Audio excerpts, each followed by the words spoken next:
आलेले आहेत. किती गंभीर गोष्टी घडायला लागल्या. नाही, कशी गंभीर. महाराष्ट्राची परंपराच बदलली. महाराष्ट्रात आता फक्त सगळं फुटतंच. आमदार फुटतात, खासदार पेपर फुटतात, फक्त फुटतं एवढं, बाकी काय राहत नाही. काय नवीन काय नाही. MPSCचे पेपर फुटले, MBBSचे पेपर फुटले, नीटचे पेपर फुटले. आम्हाला गांभीर्यच नाही कसलं, आणि लोकही आम्हाला गांभीर्याने घ्यायला तयार नाही. सरकारला लोक जेव्हा गांभीर्याने घेत नाहीत तेव्हा असे प्रकार बिंदास चालू असतात, बिंदास.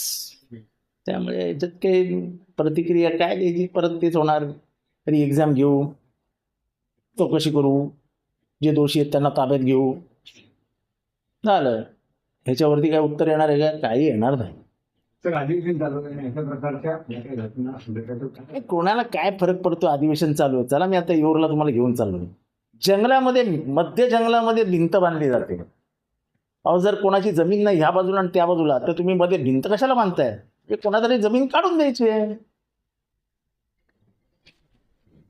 म्हणजे आता येऊर सारख्या भागामध्ये वनखातं झाडं तोडतंय, ह्याच्यासारखं तर त्रिवार तिसरं आश्चर्यच नाही हो.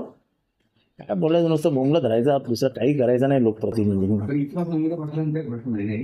मंत्री पाटील संघाच्या कार्यक्रमात जाऊन मला माहित नव्हतं ते चड्डी घालतात.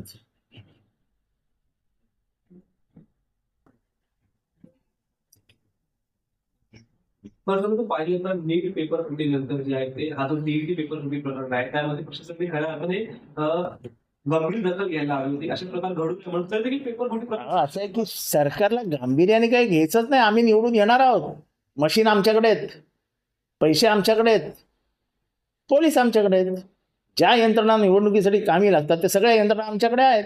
आम्ही निवडून येणारच आहोत. पेपर फुटले काय, डमी जाऊन बसला काय, आम्हाला काय फरक पडतो? आम्हाला आमची सत्ता पाहिजे. सत्तेत न येणारा पैसा पाहिजे, पैशात न येणारी सत्ता पाहिजे, सत्तेत न येणारा पैसा पाहिजे.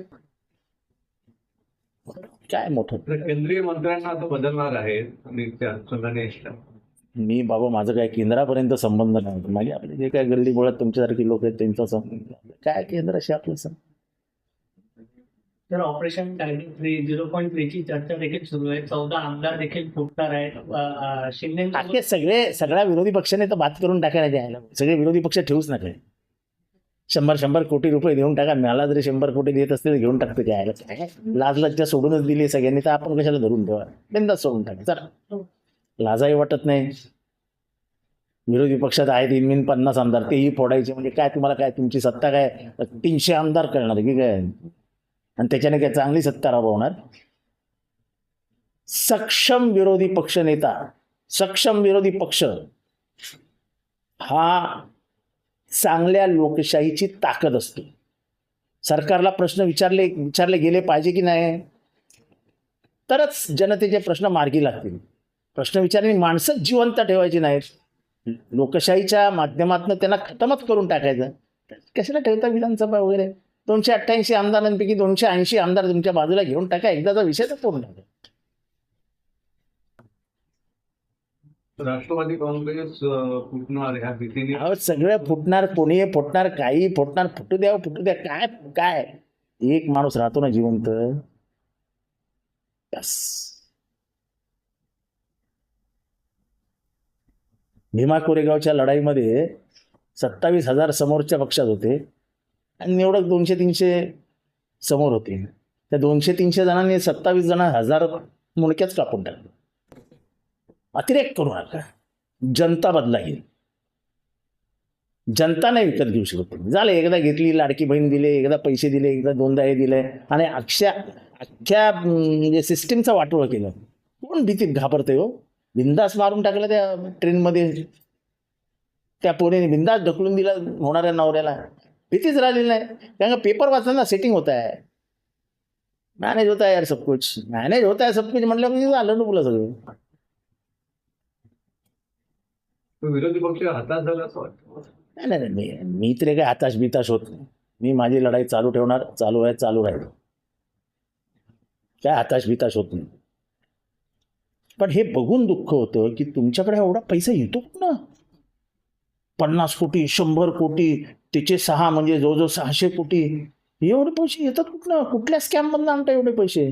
मग असे एवढे घोटाळे होतात, मग TDRचे घोटाळे होतात, मग तिथे जमिनींचे घोटाळे होतात आणि मग पैसे रोलिंगला सुरुवात होते. मला काल कानावर आलं पुणा रिंग रोडचा मध्ये एवढा त्रास होतो त्या मेगा इंजिनिअरिंग वाल्याला की त्याने आता ते काम सोडण्याचा निर्णय घेतला. अशी परिस्थिती आहे. मग मेगा खरं तर मेगा याला लायकीचाच नव्हता एवढी कामं देण्याच्या, पण दिली तुम्ही. अरे कमीत कमी त्याच्या मागे तर उभे राहा. घेतले ना ऍडव्हान्स सगळीकडनं. मेगाकडनं घेतलाय ना ऍडव्हान्स. मेगाने पार तुमचे इलेक्शन बॉन्ड पण विकत घेतलेत ना, मग कमीत कमी त्याला संरक्षण द्या. चला तुम्हाला येऊरला घेऊन जातो आणि दाखवतो कशी मध्ये भिंत उभी केली आहे.